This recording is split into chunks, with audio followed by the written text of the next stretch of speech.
Good morning. It's Thursday, October 12th, 2023, and we are going to look at a third contributing factor to the crisis in Israel today. This is Israel's current Prime Minister, Benjamin Netanyahu, and he has been in office since December 2022.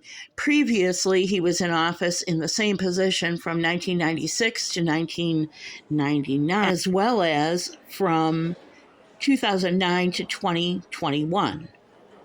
Netanyahu, affectionately called Bibi by many people, is the longest tenured prime minister in Israel's history, serving a cumulative total of 16 years. I'd like to introduce you to another man. This is the 10th prime minister, so the successor to Benjamin Netanyahu's first term, Ehud Barak. He was in office from the 6th of July 1999 to the 7th of March 2001. He was preceded by Benjamin Netanyahu and succeeded by Ariel Sharon. Keep these facts in mind as I play for you an excerpt from our friends Joshua and Caleb.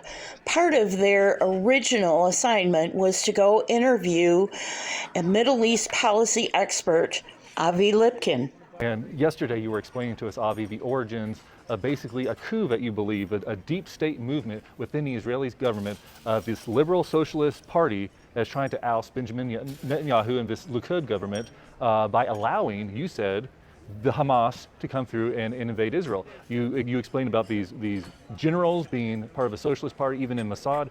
Can you give us a quick recap about that from yesterday?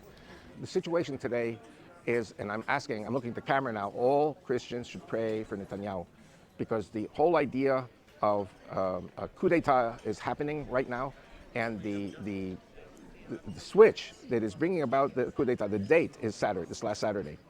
And there are a number of people, I watch all the news stations, but there's one gentleman by the name of Yaakov Verdugo on Channel 14, which is right wing, and he said, from all his information, Ehud Barak wants to come back to be the prime minister or dictator or whatever.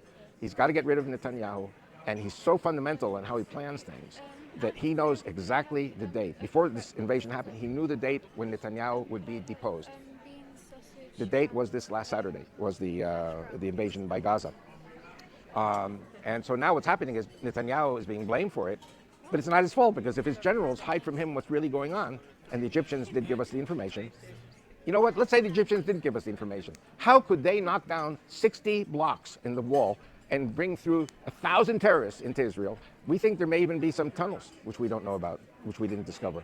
In other words, we're letting Qatar give them money. We're giving them everything they want because we're under the illusion that they want peace. These are not normal, rational human beings. And if you remember in the joke, which I told in yesterday's segment, what's the difference between psychotic people? These people are psychotic. You can't make a deal. You can't make peace with psychotic people. There will never be a Palestinian state because the Palestinian leadership is psychotic. And Allah is Satan. And all they want is to kill the Jews on Saturday and the Christians on Sunday. So what you basically just told us is there's a deep state government within the Israeli government working to oust Netanyahu and his party. We know their end goal is to get rid of him. How do they plan on stopping Hamas? Or do they think, okay, finally we give the order, we're in power, we're going to wrangle in the dogs of war that we just unleashed? What's going to happen next? I mean, Hezbollah is joining the fray right now today. That doesn't matter. The army generals, who are all socialists, they're going to do, operationally, they're going to do the right thing. Okay. The problem will come after the fighting, in which Netanyahu will be blamed for the failures, when it wasn't his fault. The failures are by the general staff, by all these generals who supposedly know their stuff. They knew what was happening. And, in the Yom Kippur War in 1973, there were people who knew what was happening. Kissinger warned. King Hussein warned. Ashraf Marwan warned. And the Israeli government had this concept that the Egyptians wouldn't dare to attack. And so we had this concept also that Gaza wouldn't dare to attack. Why? Because the generals told Netanyahu they won't dare to attack. So these are the death throes of the socialist left. But we need Christians to pray about this, stand with Netanyahu, because I think Netanyahu is God's man. I think that Netanyahu, I'm an American, I believe in term limits. And Netanyahu has been there 13 years, but he's the captain of a ship in a stormy sea. And you don't start fooling around changing captains in the stormy sea. And you have to remember this war that is coming with Hezbollah, and I think it's imminent. Today there was a news flash about missiles coming in from Lebanon, but it seems like it was unconfirmed or something. But the next stage is Iran. Now, why would America want to get involved with terminating Iran? Even though Biden gave them $6 billion, why would? Because they are an appendix to Russia. Russia is being degraded by the Ukraine already a year and a half. And so if you get rid of Iran, bring about a Western government, then if Iran disappears, if Hezbollah disappears, this is another nail in the coffin of Putin and Putin's Russia. Now let's add a couple more players to the mix. This was released yesterday. Well, we're hearing that the Prime Minister of Israel, Benjamin Netanyahu's coalition partners have given the green light for a possible emergency government. Let's get more on this from Willem Marks. He's live for us in West Jerusalem. There's been a lot of wrangling over this wartime cabinet, Willem. What is the latest that we're hearing from there? Well, Laura, that wrangling may well continue because, of course, we have no details about the preconditions that members of Mr. Netanyahu's coalition are themselves trying to place on the possibility of an emergency government. Remember, he has this narrow governing majority inside the Knesset here, the Israeli parliament, and they now have given him a conditional green light to work with members of the political opposition here. We are still waiting to hear from that political opposition as to what they would like to see guaranteed were they to participate in said emergency government. Over the course of the last couple of days, we've heard from some of these very high-profile political opponents of Mr. Netanyahu, many of them former allies and who've served with him in previous governments, saying that they would like to see some of the hard-right political leaders currently in his coalition removed from the decision-making process when it comes to the military strategy, the military operations over the course of the coming weeks. We don't know yet any of the details about whether those preconditions from his political opponents will be accepted by Mr. Netanyahu. We do know that members of his own party have been incredibly upset, publicly criticizing members of the coalition they serve with in government, including the National Security Minister, Mr. Itamar Ben-Gvir, who they say have been obstructing efforts to form this emergency government, which at a time like this is facing a huge groundswell of public support as an idea to take on this military conflict. Now let me add this to the mix. Israel's Prime Minister Benjamin Netanyahu and centrist opposition leader Benny Gantz have agreed to form an emergency unity government. Netanyahu and Gantz are former defense minister and military chief of staff agreed to form a war cabinet comprising Netanyahu, Gantz, and defense minister Yoav Gallant.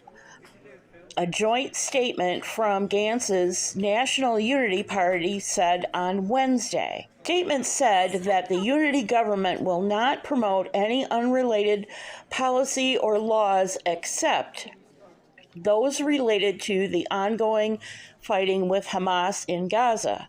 It was not immediately clear what would happen to Netanyahu's existing government partners, a coalition of far-right and ultra-Orthodox parties.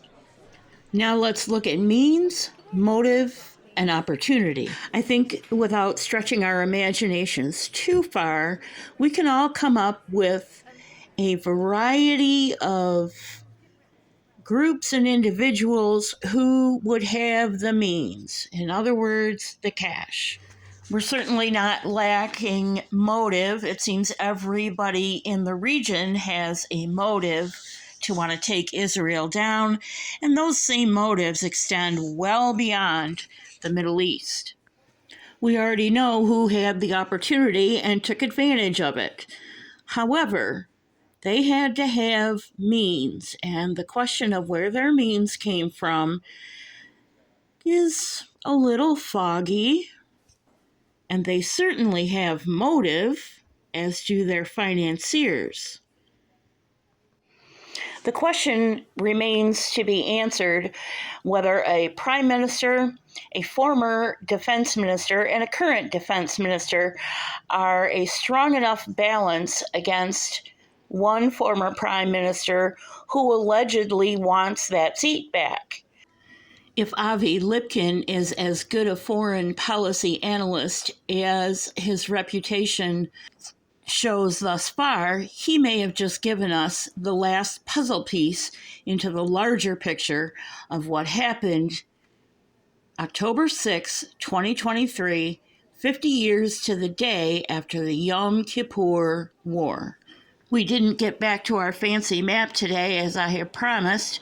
However, I am trying to get back to it because it's chock full of information, including those tunnels that Avi Lipkin mentioned. Thank you for joining me. God bless you. Pray for the peace of Israel. Pray for each other. I'll see you real soon.